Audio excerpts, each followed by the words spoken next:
Selamat siang. Ada beberapa pertanyaan dari teman media terkait kasus Nikita Mirzani yang diperpanjang 40 hari.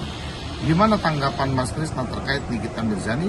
Masa tahanan diperpanjang jadi 40 hari dalam kasus dugaan pemerasan kepada Reza. Kalau menurut saya, itu adalah sah-sah saja. Artinya bahwa itu adalah kewenangan penuntut umum yang diberikan kepada penyidik untuk memperpanjang 40 hari sesuai yang diatur oleh KUHP. Gitu. Jadi sebenarnya sih perpanjangan waktu 40 hari itu sah-sah saja. Karena artinya sebelum berkas itu menjadi P21, maka penyidik dapat melanjutkan permintaan kepada jaksa penuntut umum untuk memperpanjang hal tersebut. Jadi menurut saya sih hal yang sah-sah saja ketika itu diperpanjang menjadi 40 hari. Kemudian kedua, sebagai praktisi hukum, alasan polisi memperpanjang masa tahanan menjadi 40 hari.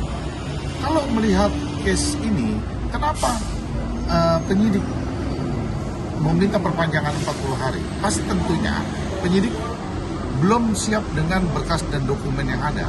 Pasti tentunya penyidik akan mempersiapkan pemberkasan dokumen-dokumen itu, kemudian juga sambil menggali di dalam kasus itu, didalami kembali atau dikembangkan. Mungkin ada hal-hal yang berkaitan dalam kasus ini yang belum tuntas oleh penyidik. Jadi penyidik minta perpanjangan waktu 40 hari di dalam hal ini. Kan biasa, jadi penyidik itu bagaimana? Karena dia sudah melakukan tersangka, kan tersangkakan NM, kemudian dia harus melakukan ini menjadi tahapan P21. Itu aja kalau menurut saya. Kemudian ya, prediksi Mas Krisna setelah 40 hari, apakah akan menjadi P21? Nah, disinilah kita tuh biasa ya dalam case di lapangan menghadapi kasus ini. Penyidik bagaimana konsepnya untuk melakukan P21 karena dia telah melakukan tersangka terhadap NM. Kemudian kita ya kalau sebagai lawyer ingin melakukan perlawanan agar ini tidak menjadi P21.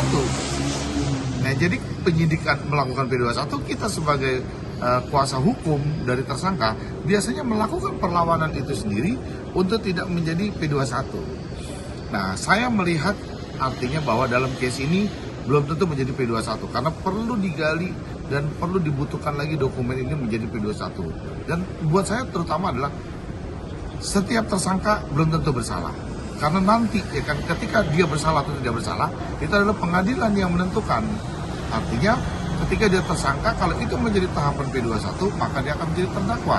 Nah, ketika dia menjadi terdakwa, belum tentu dia bersalah, sehingga dibebaskan oleh pengadilan. Kita lihat aja case-nya nanti ya, kita lihat case-nya nanti. Kemudian nomor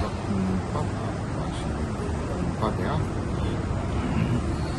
Jadi kalau nomor 4 sih, pertanyaan menurut saya, dalam kasus NM dan FG ini adalah salah satu kasus yang sedang ramai dibicarakan di publik.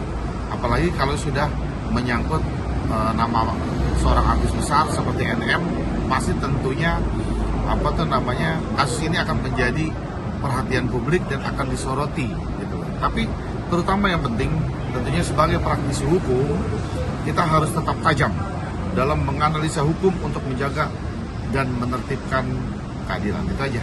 Salam Krisnamurti dari Korea. Jadi jangan lupa untuk subscribe Cumi Cumi. Ditekan ya tombol lonceng merahnya.